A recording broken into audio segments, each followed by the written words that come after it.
They say you can never truly go home again. But Major David Mitchell never expected to find his peaceful childhood neighborhood transformed into a war zone. By the time the dust settled that fateful night, 12 motorcycles lay scattered across the community center parking lot, their owners in handcuffs, and the man they called the judge learned a harsh lesson about the difference between terrorizing innocent civilians and facing a trained combat veteran. But that's getting ahead of our story. To understand how a quiet suburban neighborhood became a battlefield, and how one retired Special Forces operator dismantled the most feared motorcycle gang in 3 counties, we need to go back to where it all began. Before we dive into today's story, let us know in the comments where you're tuning in from. And if you enjoy stories like this, make sure to hit that subscribe button.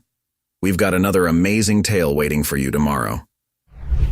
David Mitchell stood motionless on the sidewalk, staring at his grandmother's Victorian house as the setting sun painted the sky in shades of orange and purple. 23 years of military service had taught him to trust his instincts, and right now, every combat-honed nerve in his body screamed that something was wrong. The neighborhood felt different, tense, like a coiled spring ready to snap. The streets were too quiet for 6 p.m. on a warm evening. No children played in their yards. No neighbors chatted over fence lines. Even the usual dog walkers were absent. The familiar creak of the third porch step brought a flood of memories. David had fixed that loose board countless times during high school, after his parents' accident had sent him to live with Gran. She'd always said it was her personal alarm system. Nobody could sneak in without that board announcing their presence. Now it announced his homecoming. But Gran wasn't here to welcome him. Cancer had taken her 3 months ago, while he was deployed on his final mission. Inside, the house smelled of dust and disuse. David set his military duffel bag down and methodically checked each room, an old habit he couldn't break. Everything was exactly as Gran had left it.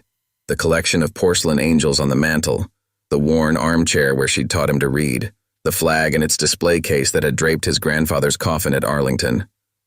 But something felt off about the house's stillness. The sound of motorcycles shattered the evening quiet. Not just 1 or 2 bikes, but many, their engines deliberately loud. David moved to the window, watching as 8 riders roared past, their black leather vests bearing a distinctive emblem, a snarling wolf's head surrounded by chains. The lead rider turned his head, catching David's eye through the window. Even at a distance, the man's smirk was visible. A soft knock at the back door pulled David's attention away from the window. Mrs. Martinez, his grandmother's best friend for 30 years, stood on the porch, nervously glancing over her shoulder. Her silver hair was perfectly styled as always, but her hands trembled as she clutched her handbag. "David, thank God you're finally here," she whispered, hurrying inside. "Your grandmother. She tried to stop them. She tried so hard." "Stop who, Mrs. Martinez?" "The Iron Wolves. They moved in 6 months ago, bought the old community center. At first, it was just noise, but now—" She pulled up her sleeve, revealing dark bruises on her wrist. "They demand protection money. Weekly payments. Your grandmother refused to pay. Said she wouldn't be bullied in her own home. That's when the harassment started." David's jaw tightened. "Tell me everything." Over the next hour, Mrs. Martinez painted a picture of systematic intimidation. The Iron Wolves, led by a man known as the Judge, had transformed the peaceful suburb into their personal fiefdom. Small businesses paid protection money. Residents lived in fear. The local police seemed powerless, or unwilling, to help. Your grandmother, Mrs. Martinez's voice cracked. She organized meetings, tried to get people to stand together. But after they vandalized the Thompsons' grocery store, broke poor Mr. Wong's windows, nobody dared resist anymore. The stress, the constant fear, it didn't help with her condition. David's hand clenched into a fist. He'd been fighting terrorists in foreign lands while his grandmother faced her own battle at home. The familiar weight of responsibility settled on his shoulders, the same weight he'd carried leading men in combat. A police siren wailed in the distance, then quickly fell silent. Mrs. Martinez flinched at the sound. "They own some of the police," she explained. "Reports disappear, evidence vanishes. Even the FBI agent who came to investigate suddenly got transferred. Now nobody will help us. That changes today, David said quietly, his voice carrying the calm authority that had steadied his men through countless missions. Tell me about their operations, everything you know.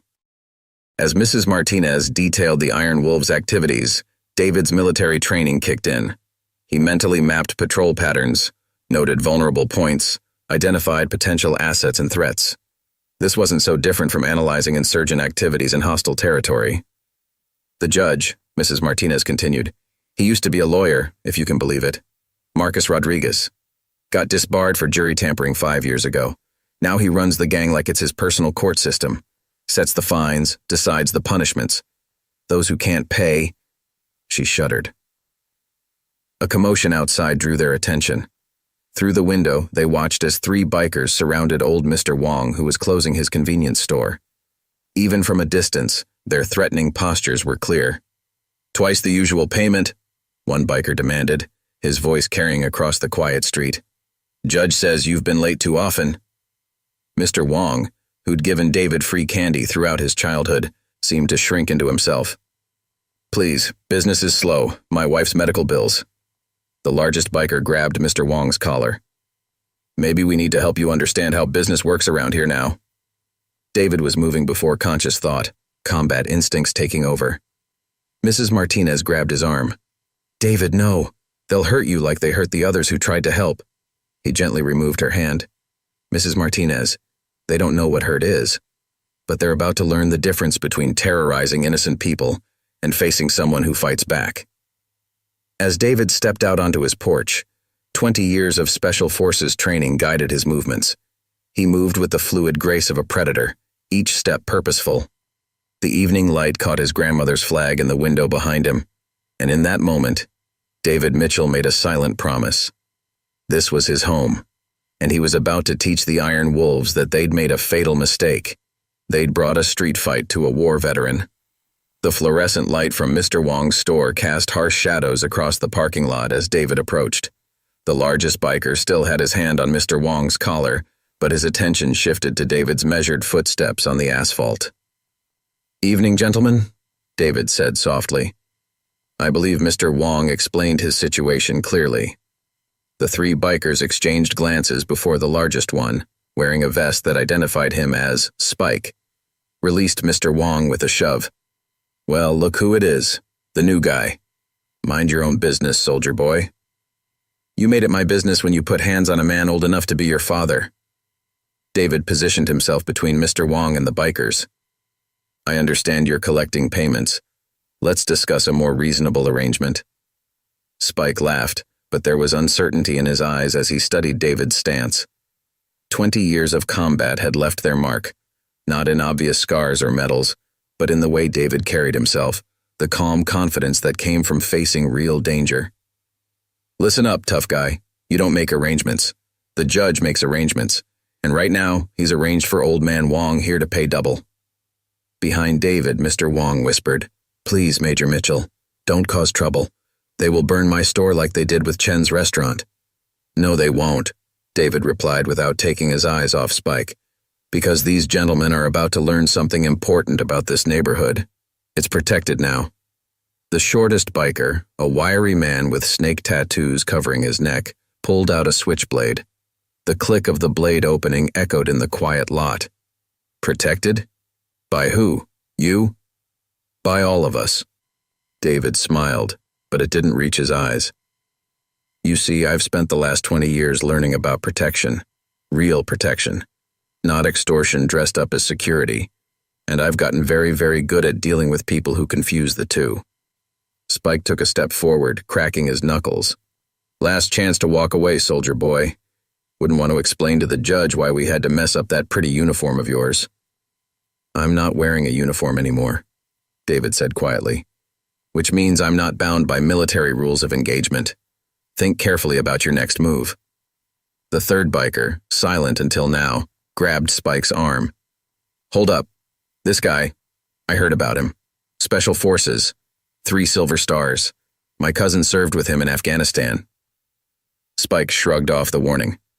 I don't care if he's Captain America. Nobody disrespects the Iron Wolves. He swung a meaty fist at David's face. What happened next became neighborhood legend. David moved with liquid grace, deflecting the punch and using Spike's momentum to send him sprawling. The snake-tattooed biker lunged with his knife, but David caught his wrist, twisted, and the blade clattered to the ground along with its owner. The third biker backed away, hands raised. "Hey man, we're just doing our job." "Your job?" David's voice carried across the lot. "Your job is terrorizing elderly shopkeepers, burning businesses, beating up people who can't fight back?" He turned to Spike, who was struggling to his feet. "Tell your judge I want to meet him, tomorrow night, the community center."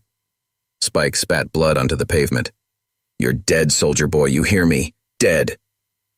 "I've heard that before," David replied calmly. "From better men than you. Tomorrow night. Don't keep me waiting." As the bikers retreated to their motorcycles, a small crowd had gathered at the edges of the parking lot. David could see fear in their eyes, but something else too, a spark of hope.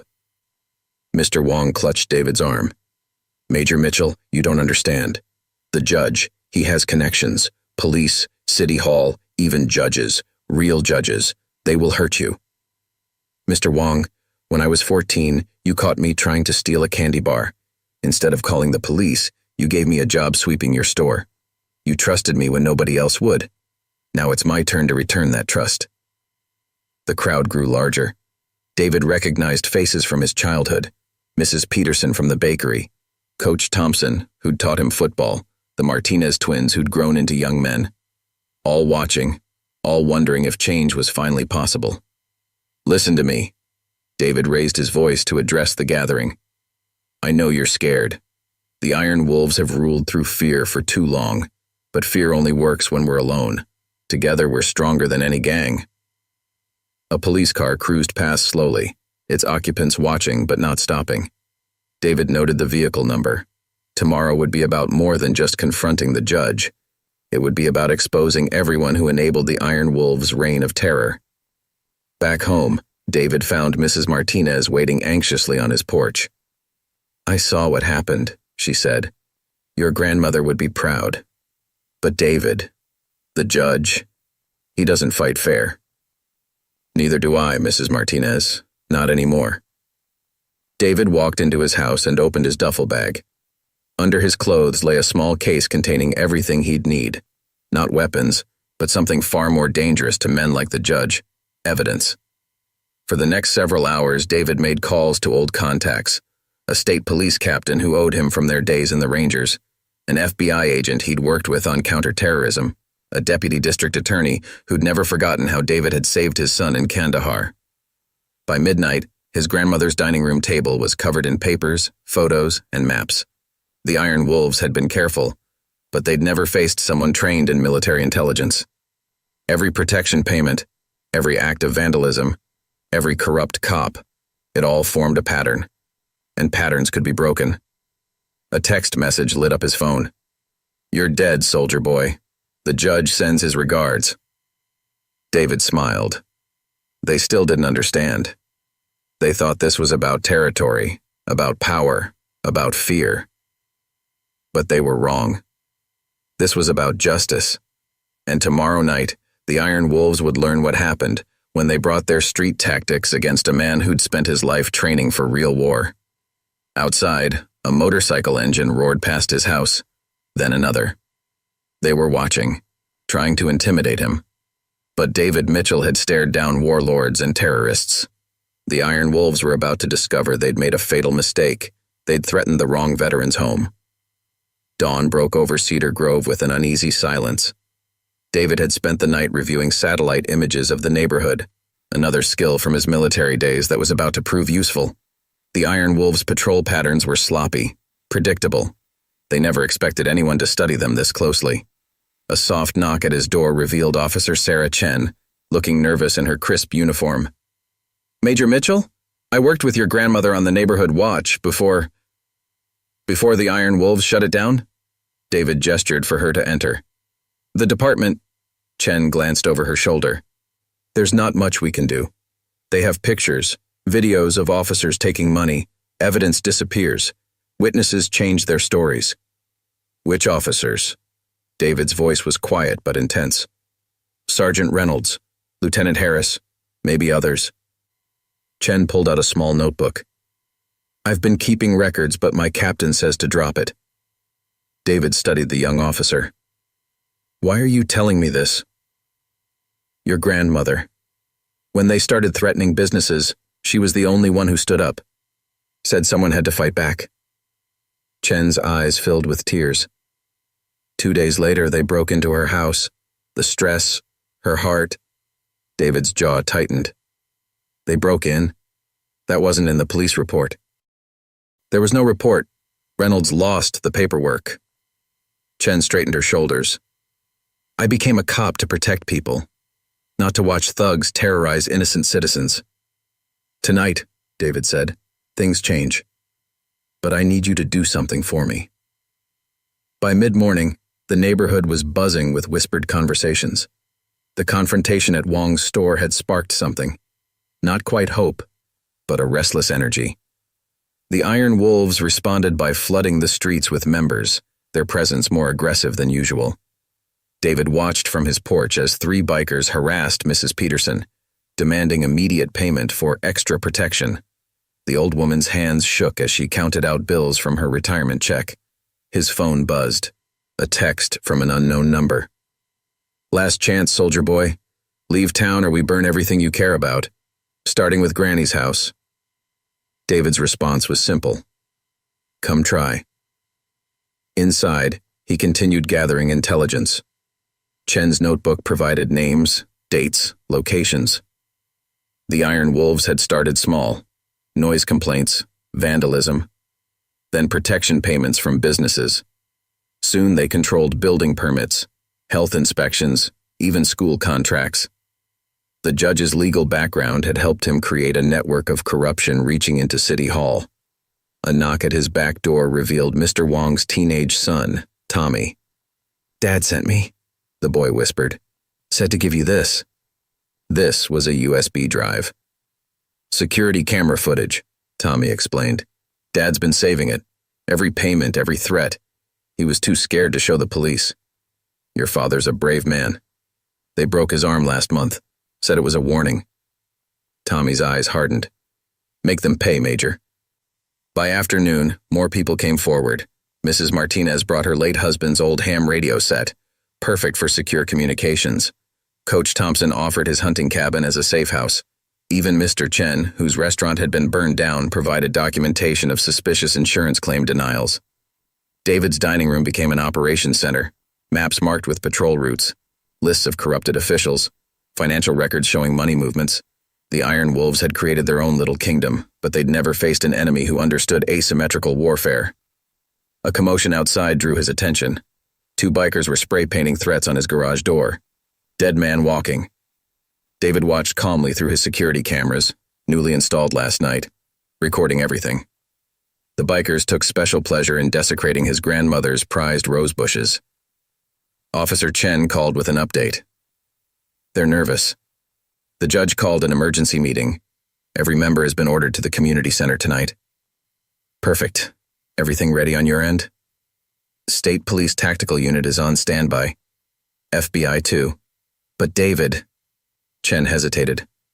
These guys, they're not just thugs. The judge, he enjoys hurting people. I know. David checked his watch. Time to prepare for tonight. He spent the next hour calling his volunteers, veterans from 3 wars who lived in the area, men and women who understood duty, who remembered what it meant to protect their home. Mr. Jenkins, a Vietnam vet, positioned himself in the bell tower of St. Michael's Church, perfect overview of the community center. The Martinez twins, both ex-Marines, took up positions covering the back exits. Every approach, every escape route would be watched. As sunset approached, David made one final call to his FBI contact. You have everything? Enough to take down their whole operation, the agent confirmed. Just get us proof of the judge's direct involvement. David hung up and walked to his grandmother's flag case. Inside, hidden in the frame, was a small recording device, military grade, courtesy of his Special Forces days. Mrs. Martinez appeared at his door one last time. "David, please be careful. These men, they're animals." "No, Mrs. Martinez.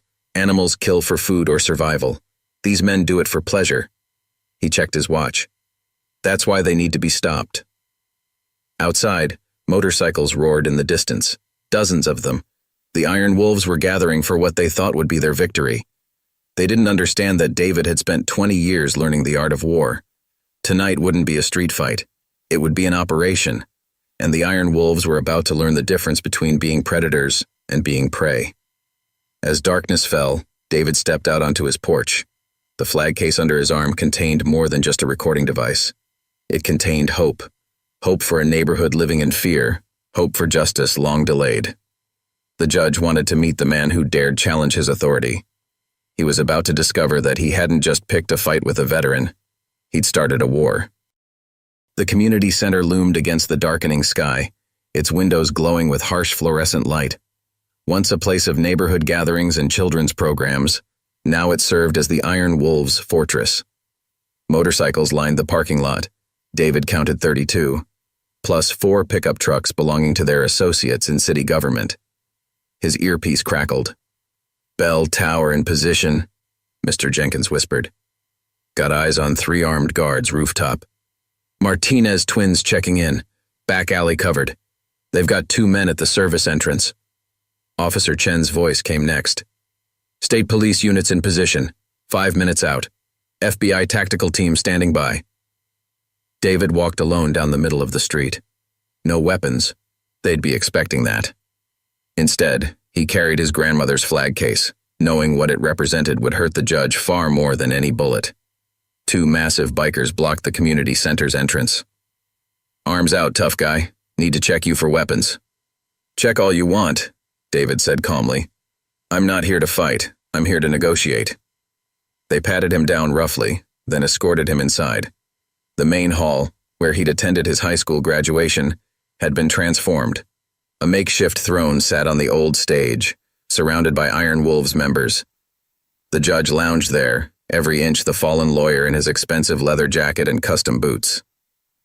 "Welcome, Major Mitchell," the judge's voice carried across the room. "I've heard so much about you. The hero returns home." David studied his opponent. Marcus Rodriguez, age 45, disbarred for jury tampering but avoided jail through connections. Built his gang through a combination of legal knowledge and calculated brutality. "You've caused quite a stir," the judge continued, "interfering with legitimate business transactions, threatening my men. Very disappointing."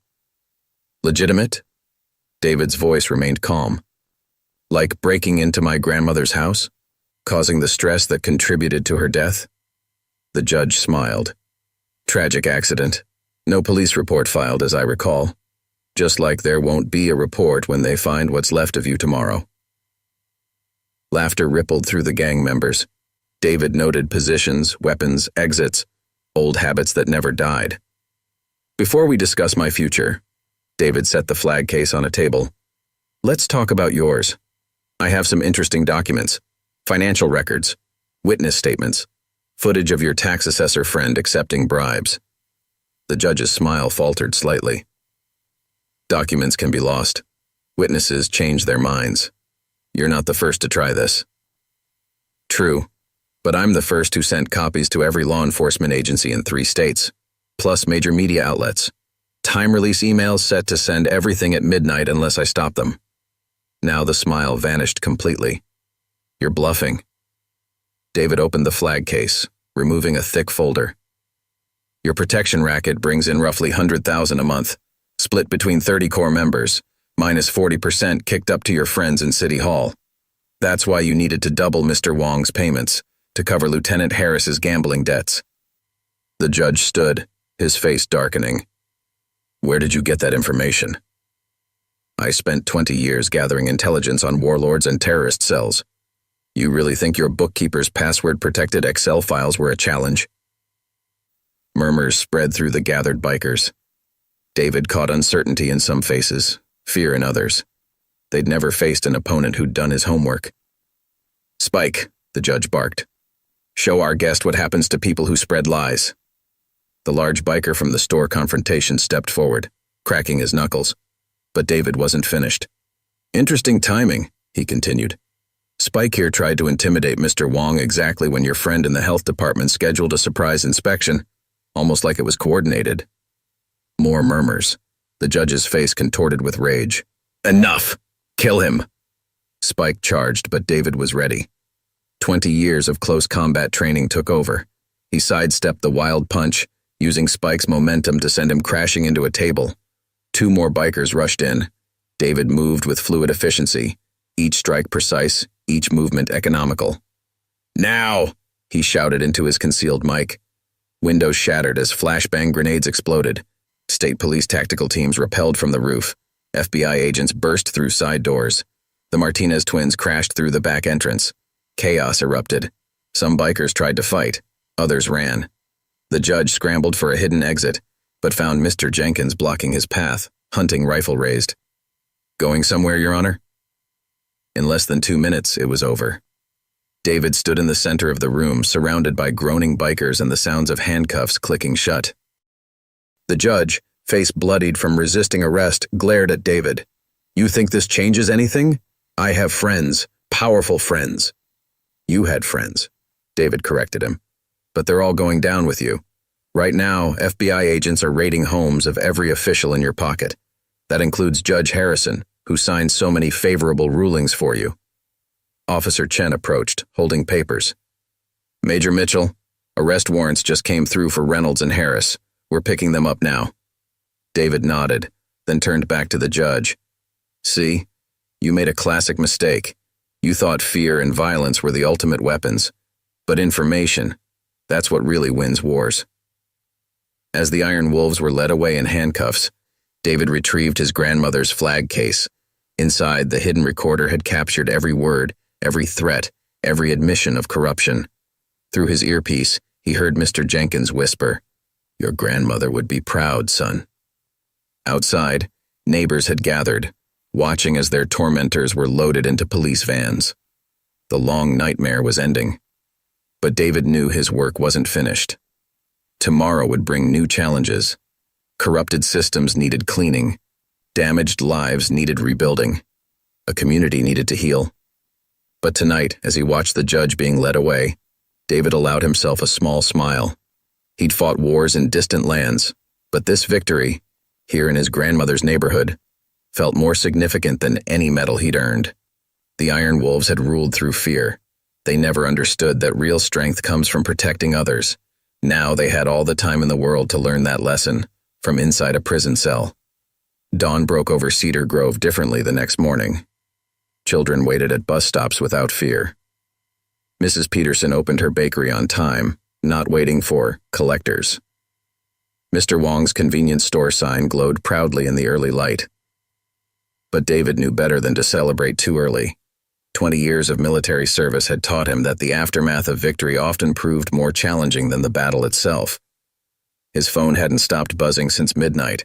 FBI agents needed statements. State police requested documentation. Local news wanted interviews. But the most important call came from Tommy Wong. "Major Mitchell," the boy's voice trembled. "They're back. Not the main gang, but their allies, the street kings from downtown. They're at Dad's store." David was moving before Tommy finished speaking. He'd anticipated this. Power vacuums always attracted opportunists. Through his earpiece, he alerted his volunteer network. "Mr. Jenkins, you copy?" "Reading you clear, son. Already got eyes on them. 4 bikes, 2 cars. They're trying to take over the Iron Wolves' territory." David reached the store in time to see 5 men in Street King's colors surrounding Mr. Wong. Their leader, a heavily tattooed man called Razor, was making their position clear. "Iron Wolves are gone," Razor grinned. "But business continues. Same arrangement, new management." "The arrangement is over." David's voice cut through the morning air. "This neighborhood isn't accepting new management applications." Razor turned, studying David with cold eyes. "The famous Major Mitchell. You caused quite a mess last night, but you don't understand how things work. There's always someone ready to step in." "Actually," David moved closer, noting positions and weapons with practiced ease. You don't understand. The Iron Wolves didn't just lose their leaders. We exposed their entire network. Every corrupt cop, every bought official. Right now, the FBI is freezing accounts, seizing assets, arresting collaborators. Razor's grin faltered slightly. You think that matters? Streets don't care about FBI investigations. True, David agreed. But they care about profit. Look around. Every store has cameras now, connected to a secure network. Every transaction is recorded. Every threat documented. The old system is gone. Through his earpiece, David heard the Martinez twins confirming positions. Mr. Jenkins had his scope trained on Razor from the church tower. Officer Chen had state police units on standby. You're outnumbered, Razor stepped forward, in case you hadn't noticed. I notice everything, David replied calmly. Like how your right hand keeps twitching toward your jacket. The gun you're carrying isn't comfortable. You're not used to it. Your men keep looking over their shoulders because they know my people have them surrounded. And your car's engines are still running, meaning you're not as confident as you pretend. For the first time, uncertainty flickered across Razor's face. He hadn't expected this level of tactical analysis from a neighborhood watchdog. Last chance, David continued. Leave now. Tell your friends this territory is protected, not by gangs, not by corrupt cops, but by the people who live here, people who aren't afraid anymore. Razor tried to maintain his tough facade, but David saw the calculations happening behind his eyes. The Iron Wolves' fall had changed the equation. Territory wasn't worth much if it came with federal attention. This isn't over, Razor spat, backing toward his bike. Actually, it is. David pulled out his phone. Because while we've been talking, facial recognition software has been running on my security feeds. Interesting warrants you have in Nevada. Would be a shame if that information reached local authorities. The street kings retreated, trying to look tough but fooling no one. As their bikes roared away, neighbors emerged from their shops and homes. Mr. Wong gripped David's arm. They will tell others, the old man worried. Other gangs will come. Let them come, David smiled. Each time they'll find us stronger, better organized, more united. That's how you win a war, not just by fighting battles, but by making the enemy realize the cost is too high. Throughout the day, David coordinated with Officer Chen and his volunteer network. Security cameras were installed at strategic points. Communication protocols were established. The neighborhood watch was rebuilt, this time with military precision. Mrs. Martinez brought coffee to the volunteers. David, what you did, taking down the Iron Wolves, scaring off the street kings, it's amazing. But can we really keep this up? David watched as children played freely in their yards for the first time in months. We don't have a choice. Freedom isn't a one-time achievement. It requires constant vigilance. His phone buzzed. The FBI agent from last night. Mitchell, you need to see this. We're finding connections between the Iron Wolves and bigger operations. Mexican cartels, gun runners, human trafficking. Your grandmother's neighborhood was just the tip of the iceberg. David thought about the scared faces he'd seen yesterday, the relieved ones today. Send me everything you have. If they want a war, we'll give them one. As evening approached, David sat on his grandmother's porch, watching his neighbors reclaim their streets. The Iron Wolves were gone, but he knew this was just the beginning. Other threats would come, but this time they wouldn't find scared victims. They'd find a community united, organized, and led by someone who understood that real peace comes through strength, vigilance, and the unwavering commitment to protect what matters. The war for Cedar Grove was just beginning, and David Mitchell intended to win it, not just for his grandmother's memory, but for every person who'd ever felt powerless against those who ruled through fear. Let them come, he thought. They'll learn what the Iron Wolves learned, that they didn't just threaten a neighborhood, they threatened a soldier's home. 3 days after the Iron Wolves' fall, David sat in his grandmother's study, reviewing intelligence reports. The FBI's investigation had uncovered disturbing connections. The judge's operation wasn't just about neighborhood extortion. It was a hub for larger criminal enterprises. Officer Chen arrived with fresh coffee and worse news.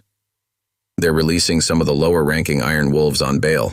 Legal technicalities. The judge's old connections are still working the system. David nodded, unsurprised. They'll try to reorganize, rebuild their power base. That's why we're not waiting. He spread a map across the desk, marking locations with red pins. Every safe house, every stash spot, every meeting place the Iron Wolves used. We're not just defending anymore, we're taking the fight to them. That's not exactly legal, Chen worried. Everything I do is legal, David corrected her. We're just going to make it impossible for them to operate. Watch and learn. His phone buzzed, Mr. Jenkins reporting from his observation post. 3 former wolves at the Blue Moon Bar, looking mighty unhappy. Good. David checked his watch. Right on schedule. He'd spent his military career studying enemy patterns, predicting responses. The Iron Wolves' remnants were painfully predictable. First, they'd gather at their old haunts. Then, they'd try to reassert control through violence. But David had already changed the battlefield. Martinez twins, you copy? Operation Clean Sweep is a go. Across town, carefully orchestrated moves began. Health inspectors, honest ones this time, descended on Iron Wolves' connected businesses. Building inspectors found violations at their apartments.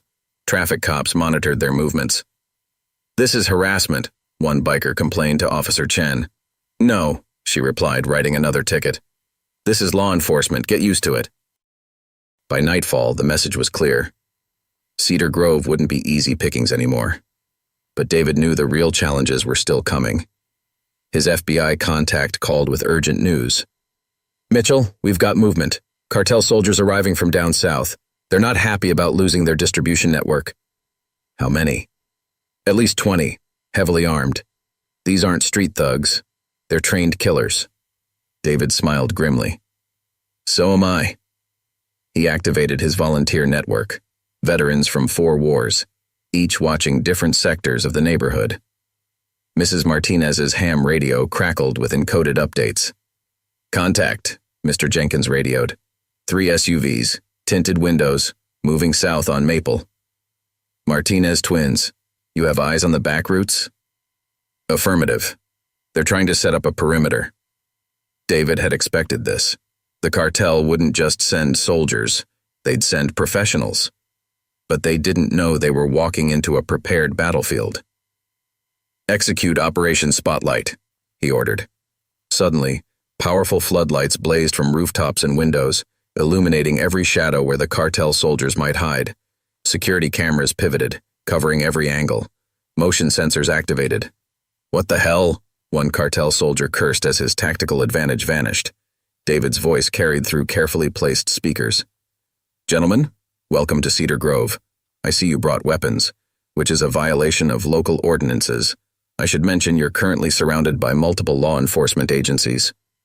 It wasn't a bluff. FBI tactical teams had been waiting. State police SWAT units emerged from concealed positions. Even honest local cops tired of corruption joined the operation. You have exactly 1 minute to surrender, David continued. After that, things get complicated. The cartel soldiers were good, but they weren't prepared for this level of coordination. They'd expected to intimidate a neighborhood. Instead, they found themselves in a military-style ambush. This isn't over, their leader shouted as they retreated. The cartel doesn't forget. Neither do I, David muttered, watching through his surveillance feeds. Later that night, his volunteers gathered in his grandmother's living room. The Martinez twins brought pizza. Officer Chen provided updates on arrests. Mr. Jenkins cleaned his rifle while providing tactical assessments. They'll be back, Jenkins warned. Cartels hate losing territory. Let them come, David replied. Each time they'll find us stronger. This isn't just about defending anymore. It's about sending a message. Cedar Grove isn't just another target. It's a community that fights back. Mrs. Martinez brought coffee, her hands no longer shaking. David, what you've done? It's miracle. But can we really stand against a cartel? David showed them the map, now marked with defensive positions, escape routes, safe houses. We're not just standing against them, we're building something they can't defeat. A community that's not afraid. His phone buzzed with a text from an unknown number. The cartel says hello. Your grandmother's roses are pretty. Would be shame if something happened to them. David's jaw tightened. They still didn't understand. Threats wouldn't work anymore. Cedar Grove had changed. Its people had changed. Chen, he called. Contact your FBI friends. Tell them it's time for Phase 2. The complete takedown? She asked. Everything. Every cartel connection, every corrupt official, every dirty cop still on their payroll. No more playing defense. As his volunteers dispersed to their posts, David stood on his porch watching his neighborhood. Lights glowed in windows that had been dark for months. Children's laughter echoed from yards that had been silent. The Iron Wolves were gone, but the war for Cedar Grove's soul was far from over. The cartel would send more soldiers. Other gangs would test their defenses. Corruption would try to creep back in, but they would learn what the Iron Wolves learned, that they hadn't just threatened a neighborhood, they'd awakened a warrior who knew that some battles were worth any cost. And David Mitchell was just getting started. Sunrise painted Cedar Grove in shades of amber as David reviewed the night's intelligence reports. The cartel's failed intimidation attempt had changed the game, escalating what began as a neighborhood dispute into something far more dangerous. His secure phone lit up with a message from his FBI contact. Intercepted communications, cartel leadership meeting in Mexico. Your neighborhood is now their top priority. David studied satellite images of the area, marking potential vulnerabilities. His military training screamed that this calm was temporary, the prelude to a storm. Mrs. Martinez knocked on his door, her face pale. David, someone left this on my porch. She handed him a manila envelope. Inside were photos, surveillance shots of neighborhood children walking to school, elderly residents at the market, families in their homes.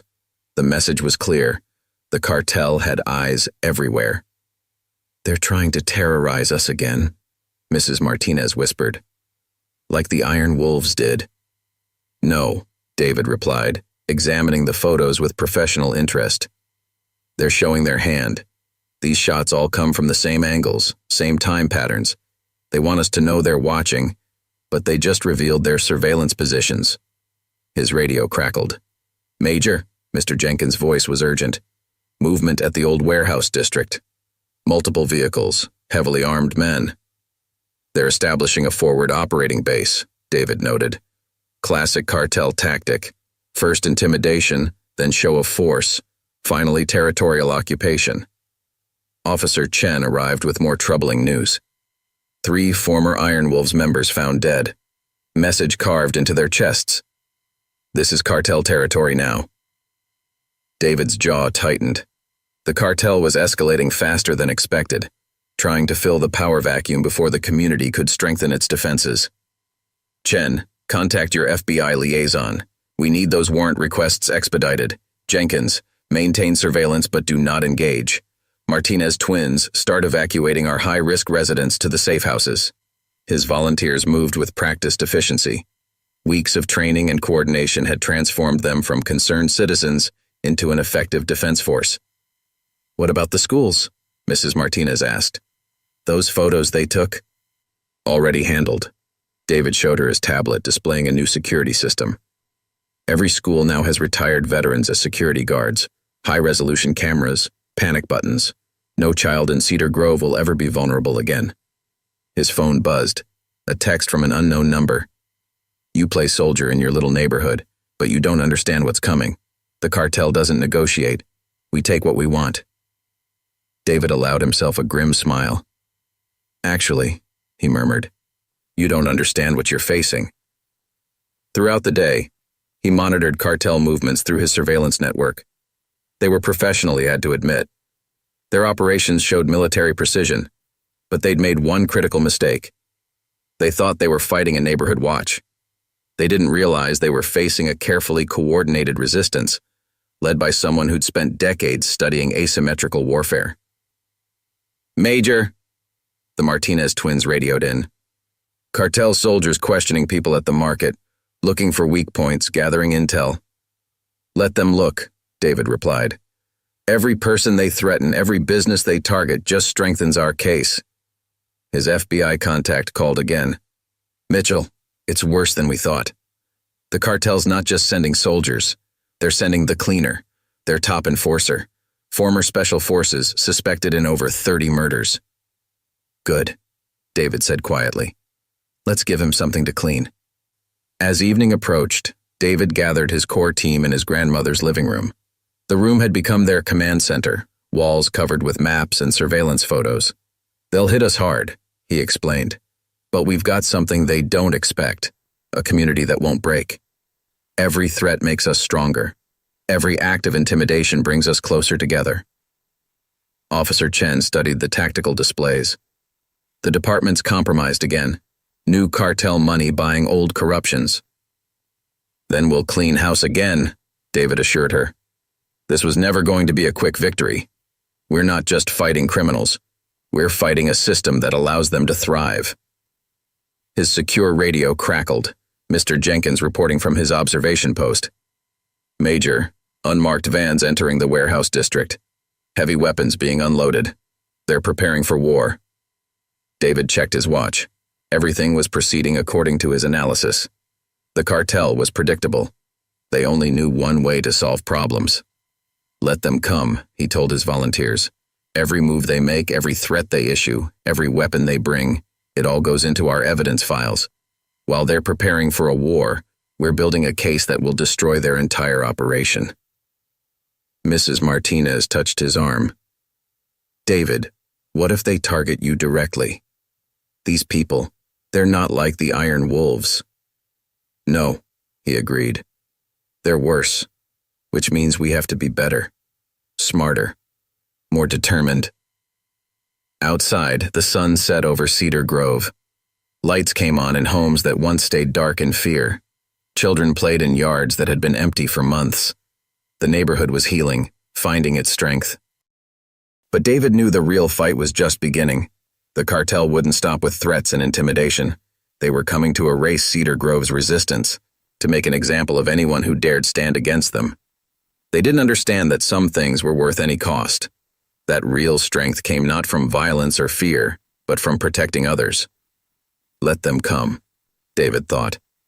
They're about to learn what the Iron Wolves learned, that they hadn't just threatened a neighborhood. They'd declared war on a community that refused to surrender, and surrender wasn't in David Mitchell's vocabulary. The first sign of the cartel's real offensive came at midnight, not with violence, but with money. David watched through his surveillance network as luxury cars delivered men in expensive suits to City Hall for an emergency council meeting. They're buying the whole system, Officer Chen reported, monitoring police channels. New bribes, bigger promises, half the council's already in their pocket. David had expected this. The cartel operated differently from street gangs. They corrupted from the top down. By morning, parking enforcement was ticketing cars outside resistant businesses.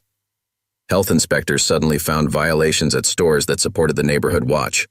Building permits were mysteriously revoked. They're trying to strangle us legally, Mr. Thompson said during the emergency community meeting. My grocery store just lost its liquor license. No explanation. Not legally, David corrected. They're using the law as a weapon, but they don't understand what they're up against. He unveiled his countermove. Dozens of file boxes containing financial records, surveillance footage, documented bribe payments. 20 years of military intelligence work had taught him to gather evidence of everything. Every council member who voted against us, he explained. Their offshore accounts are now being investigated. Every inspector who suddenly found violations. Their connection to cartel shell companies is documented. They think they're buying a system, but they're really building their own prison. His phone buzzed. A message from his FBI contact. The cleaner arrived last night. Already 3 bodies found. He's sending a message. David studied the crime scene photos. The victims were former Iron Wolves members who'd refused to work with the cartel. Their deaths were meant to show the price of resistance. They still think this is about fear, he told his volunteers. Time to show them what real strength looks like. Throughout the day, Cedar Grove's resistance intensified. When cartel soldiers tried intimidating shop owners, they found veterans waiting. When corrupt cops performed random searches, residents filmed everything. Every move the cartel made was documented, every threat recorded. "Major," the Martinez twins radioed from their observation post. "The cleaner's making moves. Spotted him meeting with former Iron Wolves at the abandoned factory." "Good," David replied. "Chen, notify your FBI contact. Time for Phase 3. Phase 3 was what David did best, turning the enemy's strength against them. The cartel had sent their top enforcer to break Cedar Grove's spirit. Instead, they'd given David the perfect target. As night fell, the cleaner made his move. David's surveillance cameras caught him approaching Mrs. Martinez's house, likely choosing her as an easy target to terrorize the community. But Mrs. Martinez wasn't alone. David's network had anticipated this, prepared for it. As the cleaner picked her lock, silent figures moved into position. "Now," David commanded through his radio. Floodlights blazed. The cleaner found himself surrounded by FBI tactical teams, their weapons trained on his position. His reputation for violence meant nothing against overwhelming force. "Miguel the Cleaner Sanchez," David's voice carried across the quiet street. "You're under arrest for 37 counts of first-degree murder. The cartel can't help you now." The cleaner tried to fight. He was good, David had to admit, but not good enough against operators who'd trained for exactly this scenario. As the FBI led him away, David received another text from an unknown number. "You think one arrest changes anything? We own this city now." "Check your accounts," David replied. "All of them." Within hours, the cartel's carefully constructed network began to crumble. Shell companies were exposed. Bank accounts were frozen. Every official they'd bribed suddenly faced federal investigation. "This is impossible," a cartel lieutenant was heard saying on intercepted communications. "How did they trace everything?" The answer was simple. David hadn't just been fighting the cartel. He'd been documenting their entire operation, building a case that would destroy their infrastructure. Back at his command center, David briefed his volunteers. The cartel made the same mistake as the Iron Wolves. They thought fear was their greatest weapon. They never understood that documentation, evidence, and community solidarity are more powerful than violence. Officer Chen brought fresh intelligence. "They're pulling back, regrouping. But David, there's chatter about bringing in heavy hitters from Mexico, real killers." "Let them come," David said quietly. "Every enforcer they send, every dollar they spend, every threat they make just strengthens our position. They don't understand. We're not just defending a neighborhood anymore. We're dismantling their entire operation." Mrs. Martinez served coffee to the volunteers. Her hands no longer shook when sirens passed. "David, what you've done, it's more than just protecting us. You've given us back our dignity." David studied the tactical displays showing cartel movements. They were adapting, changing strategies. But so was Cedar Grove. Each confrontation made the community stronger, more united. "They'll try again," he warned his people. "The cartel doesn't accept defeat easily, but neither do we." Outside, Cedar Grove settled into another night. But it wasn't the fearful darkness of recent months. Porch lights glowed. Neighbors chatted across fences. Children slept safely in their beds. The cartel would send more soldiers, more money, more threats. But they would learn what the Iron Wolves learned, what the cleaner learned, that they hadn't just targeted a neighborhood. They'd awakened a community that refused to be victimized, and they'd challenged a warrior who knew that some battles weren't just worth fighting. They were worth winning at any cost. The cartel's response came at dawn, not with violence, but with lawyers. Dozens of them filing lawsuits against David, his volunteers, the neighborhood watch, anyone who dared resist. "They're trying to drown us in legal fees," Officer Chen explained, dropping another stack of court papers on David's desk. "Harassment claims, civil rights violations, defamation suits." David studied the documents with a grim smile. "They still don't understand. Every lawsuit requires discovery. Every claim needs evidence. They're not attacking us. They're giving us legal access to their entire operation." His phone rang, the FBI contact sounding worried. "Mitchell, cartel leadership is furious. They've never failed to take territory before. They're calling in specialists, not just killers. Extortionists, blackmailers, experts in psychological warfare. Perfect, David replied. Let them waste resources. Every specialist they send is another thread we can pull to unravel their organization. Throughout the morning, David watched the cartel's new tactics unfold. Local media suddenly ran stories questioning the neighborhood watch's methods. Anonymous sources claimed David was a dangerous vigilante. Social media filled with orchestrated outrage. They're trying to turn public opinion against us, Mrs. Martinez worried, showing him the latest news reports. No, David corrected her. They're showing their desperation.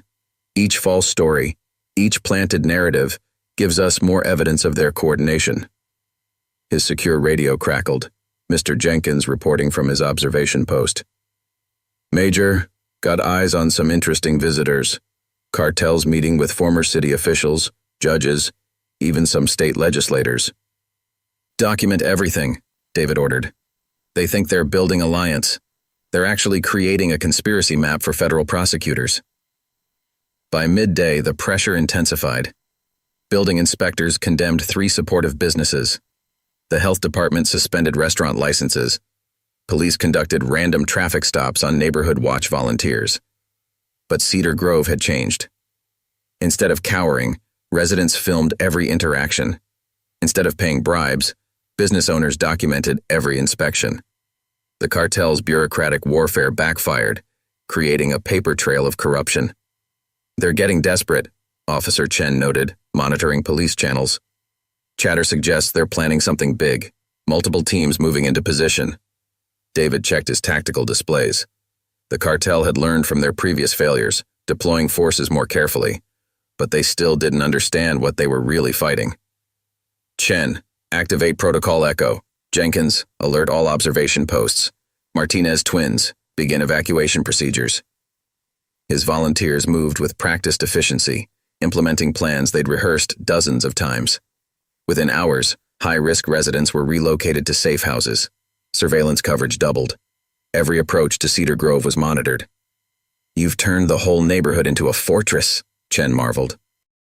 Not a fortress, David corrected her. A community.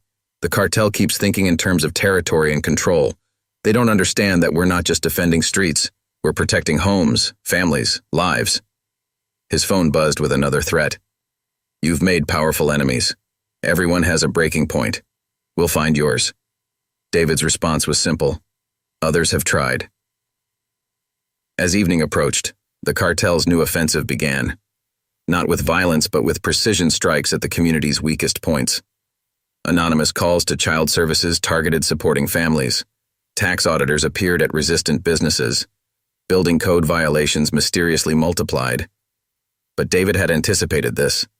Each false report was documented. Each targeted audit created evidence of correlation. The cartel's attempts to use the system as a weapon became proof of their corruption. Major, the Martinez twins radioed in. They're moving in specialists, former intelligence operatives, psychological warfare experts. Good, David replied. Let them come. Every specialist they deploy is another thread we can pull. In his command center, David studied the pattern of cartel movements. They were learning, adapting, but so was Cedar Grove. Each new tactic strengthened the community's resolve. They think they're fighting a neighborhood, he explained to his volunteers. They don't understand they're facing a movement. Every person they threaten, every business they target, just adds to our evidence pile. Mrs. Martinez brought coffee to the watchers. David, these people, they're not just criminals. They have real power, real connections. Yes, he agreed, and that's their weakness. The bigger their network, the more vulnerabilities they create. Every corrupt official, every bought judge, every compromised cop is another point of failure. Outside, Cedar Grove prepared for another night of vigilance. But the atmosphere had changed. Where once there was fear, now there was determination. Where there was isolation, now there was unity. The cartel would send more specialists, more lawyers, more threats. But they would learn what the Iron Wolves learned, that they hadn't just challenged a neighborhood. They'd awakened a community that understood true strength came not from violence or fear, but from standing together against those who would rule through intimidation. And David Mitchell was just getting started. "Let them come," he murmured, watching his tactical displays. "They're about to learn that some enemies can't be bought, some communities can't be broken, and some battles are worth any price." The war for Cedar Grove's soul was entering a new phase. But this time, the defenders weren't just fighting back, they were winning. The cartel's next move came through an unexpected channel. David discovered it during his morning intelligence review, a series of mysterious real estate transactions sweeping through Cedar Grove. "They're buying properties through shell companies," Officer Chen explained, spreading property records across his desk. "Apartment buildings, storefronts, even private homes, all purchased at triple market value." David studied the pattern, recognizing a classic encirclement strategy. They're not just buying buildings, they're trying to control access points, surveillance positions, defensive strongholds. His secure phone lit up with an urgent message from his FBI contact. "Mitchell, it's worse than we thought. They've infiltrated the City Planning Commission. New zoning laws targeting your neighborhood coming tonight." The cartel had learned from their previous failures. Instead of brute force, they were using bureaucracy as a weapon. By controlling property and manipulating zoning, they could legally force out resistant residents. "Clever," David admitted, "but predictable." Throughout the morning, he watched their strategy unfold. Longtime residents received eviction notices. Business owners faced rent increases. Building permits for repairs were mysteriously denied. Mr. Wong shuffled into David's command center, clutching papers. "They offered 5 times what my store is worth. Said if I don't sell, they'll condemn the building." "Did you sign anything?" David asked sharply. "No, my father built this store. Some things aren't for sale." David smiled. "Good, because they just made their first major mistake." He activated his surveillance network. Every property transaction, every permit denial, every zoning change created a documented pattern. The cartel thought they were using the system. Instead, they were exposing their entire operation. "Major," Mr. Jenkins radioed from his observation post. "Got eyes on some interesting meetings. Cartel lawyers with city officials, real estate agents, bank managers. Record everything," David ordered. "They think they're building an empire. They're actually documenting a criminal conspiracy." By afternoon, the pressure intensified. Code violations appeared on resistant properties. Tax assessments skyrocketed. Insurance companies canceled policies. But Cedar Grove had changed. Instead of surrendering, residents fought back with paperwork. Every violation was appealed, every assessment challenged, every cancellation questioned. "They're trying to drown us in red tape," Mrs. Martinez worried. "No," David corrected her. "They're drowning themselves. Every legal document, every official action creates evidence we can use." His phone buzzed. Another threat. "Everything has a price. Everyone can be bought. You're fighting the inevitable." David's response was simple. "Some things aren't for sale." As evening approached, he gathered his core team. The tactical displays showed the cartel's property acquisitions spreading like a cancer through the neighborhood. "They think they're being subtle," he explained, "using legal means, legitimate businesses, but they don't understand what they're really fighting." Officer Chen studied the pattern. "They're creating a noose, tightening it slowly." "Exactly. But they've made a critical error. They assume we're defending territory. We're not. We're protecting something they can't understand: community, history, home." Through his surveillance network, David watched cartel operatives meeting with city officials. Money changed hands. Promises were made. The system they'd corrupted was working exactly as they planned. "Major," the Martinez twins reported, "they're moving in professional management companies, private security firms." "Good," David replied. "Let them invest more resources. Every dollar they spend, every company they create, just adds to our evidence pile." Mrs. Martinez served coffee to the watchers. "David, these people, they can just buy whatever they want. How do we fight that kind of money?" "With something they can't buy. loyalty, community, purpose. They think everything has a price because they've never encountered anything priceless. Outside, Cedar Grove settled into another night of vigilance, but the atmosphere wasn't fearful. Where the cartel expected to find weakening resolve, they found strengthening determination. "They'll keep coming," David told his volunteers, "with more money, more lawyers, more pressure, but they don't understand what they're facing." His phone lit up with yet another threat. "Your neighborhood is already ours. You just don't know it yet." David smiled grimly. The cartel still didn't understand. They thought they were buying buildings, controlling territory. They didn't realize they were fighting something that couldn't be purchased, the human spirit. "Let them come with their money," he murmured, watching his tactical displays. "Let them try to buy what can't be sold. They're about to learn that some things are beyond price." The war for Cedar Grove had entered a new phase, but this time, the defenders weren't just fighting for their homes. They were fighting for their souls, and that was something no amount of money could conquer. The cartel's frustration manifested in an unexpected way. David noticed it first in his morning intelligence briefing. Their communication patterns had changed. They were getting erratic, desperate. "Major," Jenkins radioed in, "overnight surveillance shows them moving in new players. Different from the usual muscle. These guys look professional." David watched through his network as unmarked vans delivered teams of men carrying sophisticated electronic equipment. Not thugs or soldiers this time, technical specialists. "They're escalating to cyber warfare," he informed his core team. "Trying to crack our surveillance network, compromise our communications." Officer Chen brought more troubling news. "They've hired a team of private investigators. They're digging into everyone's past, you, the volunteers, even supporters." David had anticipated this phase. When money and muscle failed, enemies always turned to information warfare. The cartel was hoping to find secrets, vulnerabilities, pressure points. "Let them dig," he told his team. "Every investigation they launch gives us more evidence of their coordination. Besides," he smiled grimly, "they're not the only ones who know how to gather intelligence." Throughout the morning, David watched their new strategy unfold.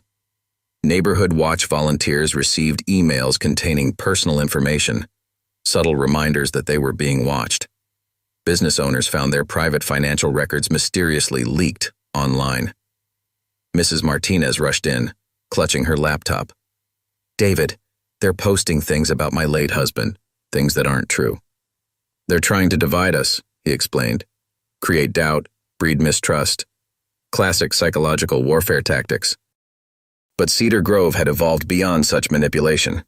Instead of hiding from the exposures, residents shared them openly. Every attempted blackmail became another documented cartel tactic. "Major," the Martinez twins reported, "they've got hackers hitting the neighborhood's security network, trying to blind our cameras." "Good," David replied. "That means they're getting desperate. And desperate enemies make mistakes." His FBI contact called with urgent news. "Mitchell, they're not just using tech specialists. They've hired a team of former intelligence operatives. These guys are good, real professionals." "Perfect," David said, "because professionals leave professional trails, and I've spent 20 years learning how to follow them." By afternoon, the digital assault intensified. Security systems faced sophisticated attacks. Communication networks encountered jamming attempts. Surveillance cameras detected interference. But David had prepared for this. His military experience had taught him that technology was just a tool. The real strength lay in people. "They think they're fighting a security system," he explained to his volunteers. "They don't understand they're facing a community. Technology can be hacked. People's resolve cannot." His phone buzzed with another threat. "Everyone has secrets. Everyone has weakness. We will find yours." David's response was characteristic. Secrets don't matter when you're not ashamed of who you are. As evening approached, he gathered his core team. The tactical displays showed the cartel's digital siege spreading across Cedar Grove.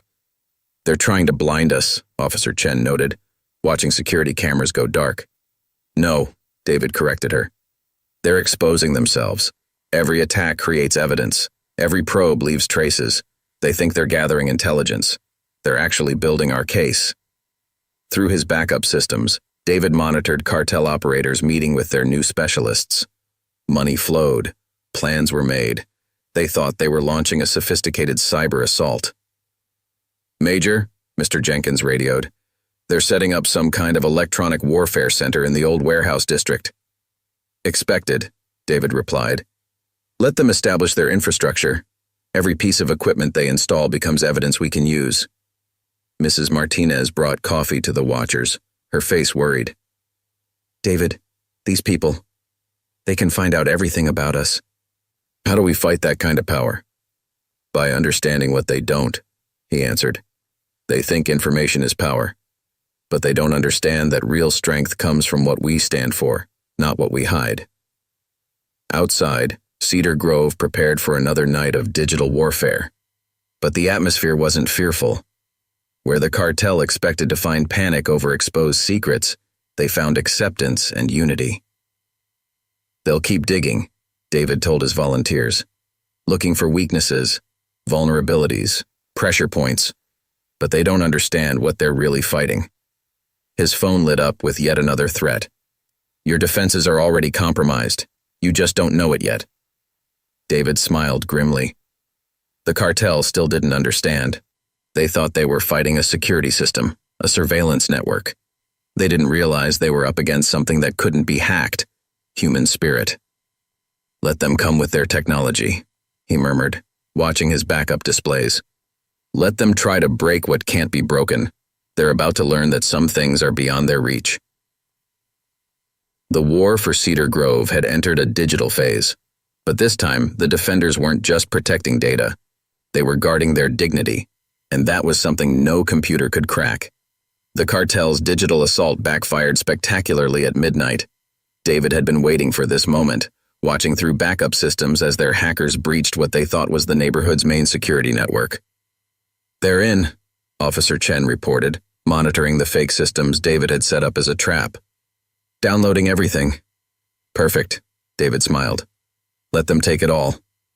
What the cartel's tech specialists didn't realize was that they weren't just downloading surveillance footage. They were installing a sophisticated tracking program designed by David's own cyber warfare contacts. "Major," Jenkins radioed excitedly, "their command center is lighting up like a Christmas tree. Every computer, every phone, every device connected to their network is now giving us complete access to their entire operation," David finished. "Sometimes the best way to catch a predator is to let it think it's caught you."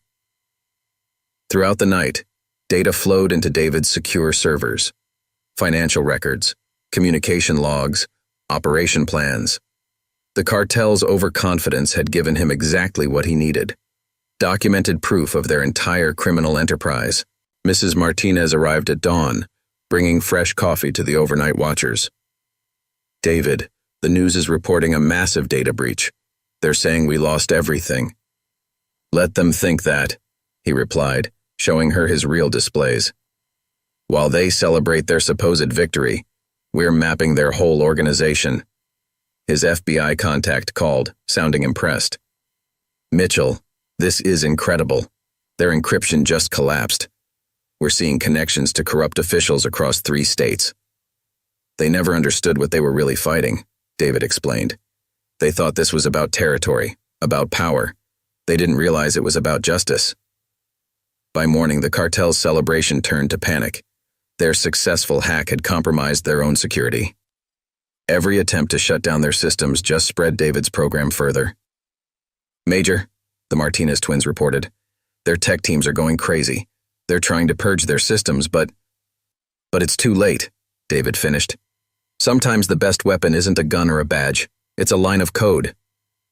His phone buzzed with a frantic message from an unknown number. "What have you done? Do you know who you're dealing with?" David's response was simple. "Now everyone will know who you're dealing with." Throughout the day, he watched the cartel's digital empire crumble. Their encrypted communications became transparent. Their hidden accounts were exposed. Their entire network of corruption laid bare. "They're running scared," Officer Chen noted, monitoring police channels. "Their lawyers are jumping ship. Their corrupt officials are resigning." "Because they finally understand," David explained to his volunteers. They thought they were fighting a neighborhood watch. Instead, they gave us the keys to their kingdom. Mrs. Martinez watched the news reports in amazement. All those powerful people, all those connections, are nothing compared to the power of truth, David finished. They built their empire on secrets. We just turned on the lights. His secure radio crackled, Mr. Jenkins reporting from his observation post. Major, massive movement at their command center. They're destroying equipment, burning documents. Let them burn, David replied. We already have everything we need. As evening approached, he gathered his core team. The tactical displays showed the cartel's organization dissolving in real time. They thought technology was their advantage, he explained. They never understood that every weapon can be turned against its wielder. Through his network, David watched cartel leaders fleeing, their carefully constructed facade of legitimacy shattered. What happens now? Officer Chen asked. Now, David smiled, we show them what real justice looks like. His phone lit up with one last threat. This isn't over. No one crosses the cartel and lives. But David knew it was over. The cartel had made the same mistake as the Iron Wolves. They'd underestimated what a united community could achieve. Let them make threats, he told his volunteers. They're about to learn that some enemies can't be intimidated, some truths can't be hidden, and some victories can't be stopped.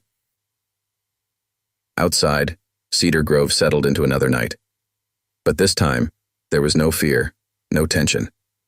The cartel's digital warfare had given the community its greatest weapon, the truth. And truth, David knew, was more powerful than any army. The war for Cedar Grove's soul had reached its turning point. The defenders hadn't just protected their homes. They'd exposed an empire of corruption. And now, justice would finally be served. As news of the cartel's implosion spread, a new energy swept through Cedar Grove. Residents gathered in the streets, sharing stories of resilience, unity, and the power of truth. David watched from his porch, a sense of pride swelling in his chest. They had won more than just a battle. They had reclaimed their community spirit. But he knew the work wasn't finished. Corruption had deep roots, and justice would require more than just exposing the truth. It would demand accountability, reform, and a commitment to rebuild what had been broken. His phone buzzed with a call from his FBI contact. Mitchell, the Attorney General wants to speak with you personally. What you've uncovered, it's bigger than we ever imagined. David smiled. Tell her I'm ready to get to work. The next weeks passed in a whirlwind of activity. Federal agents poured into Cedar Grove, following the evidence trail David had provided. Arrests were made, assets seized, corrupt officials indicted. The scale of the cartel's influence shocked even the most cynical observers. But David's focus remained on his community. He worked tirelessly with his volunteers, helping displaced families find new homes, assisting businesses in reopening, and supporting residents in processing the trauma they'd endured. Mrs. Martinez found him one evening, poring over rebuilding plans in his grandmother's study. David, I've been thinking. We need more than just repaired buildings. We need to repair the soul of our community. David nodded. What do you have in mind? A community center. A place for healing, for learning, for coming together. We could use the old library building. I love it, David said. Let's make it happen. The project became a labor of love for the entire neighborhood. Volunteers donated time, skills, and resources. The Martinez twins, with their construction experience, led the renovation. Officer Chen secured funding through seized cartel assets. Mrs. Martinez poured her heart into designing programs for youth, seniors, and families. As the center took shape, so did a new sense of purpose in Cedar Grove. The fear that had once haunted the streets gave way to determination, the isolation to connection. Slowly, the wounds left by the Iron Wolves and the cartel began to heal. 3 months to the day after the cartel's fall, the Cedar Grove Community Center held its grand opening. Hundreds gathered to celebrate, filling the once abandoned library with laughter, music, and the aroma of Mrs. Martinez's famous tamales. David stood at the podium, looking out at the sea of faces. There were the old-timers who'd seen the neighborhood through good times and bad, the young families just starting to put down roots, the volunteers who had become like family. Each had played a part in the extraordinary journey that brought them to this moment.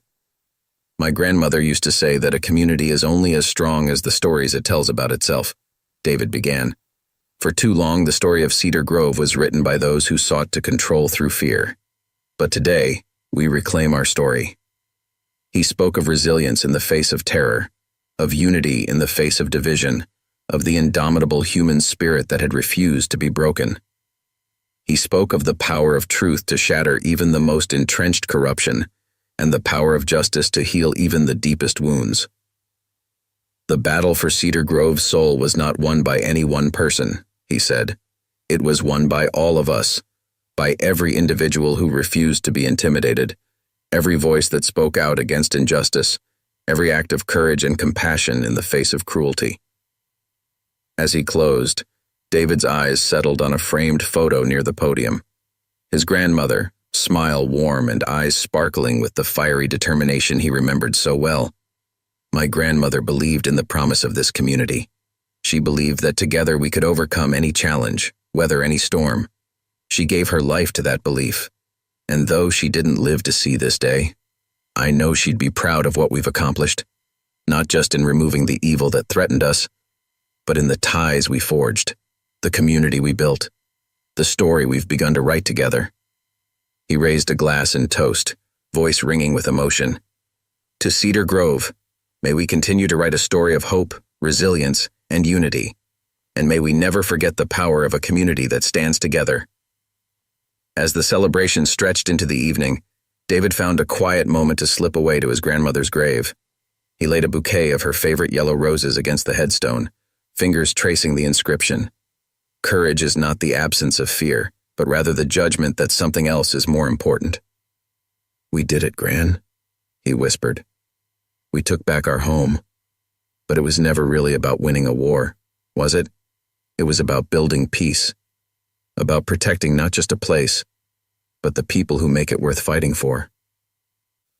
He thought of the community center, the laughter of children, and the chatter of neighbors echoing through once empty halls. He thought of Officer Chen, who'd found her voice as a leader. Of the Martinez twins, channeling their skills into creation rather than conflict. Of Mrs. Martinez, whose tamales were more than just food, they were an expression of love, a symbol of the nurturing spirit that held them all together. The Iron Wolves thought they could break us, the cartel thought they could buy us, but they never understood what really makes a community strong. It's not territory or power or money. It's the unbreakable bonds between people who look out for each other, who lift each other up, who refuse to let each other fall. A soft breeze rustled through the trees, carrying with it the faint strains of music from the celebration. David closed his eyes, letting the truth of the moment wash over him. We won, Gran, but not just against the criminals and corrupt. We won something far more precious, a chance to write a new story. A story of a neighborhood that became a family that became unbreakable. He laid a hand on the headstone, a silent promise. And that's a story that will never end. As he walked back toward the community center, toward the lights and laughter and love, David knew his journey in Cedar Grove was far from over. There would be more challenges ahead, more battles to fight, more stories to write. But he also knew he would never have to fight them alone. He had an army at his back now, an army of neighbors, friends, and family. An army united not by fear or force, but by an unshakable commitment to each other. An army of ordinary heroes who had looked evil in the face and said, "Not in our neighborhood, not on our watch."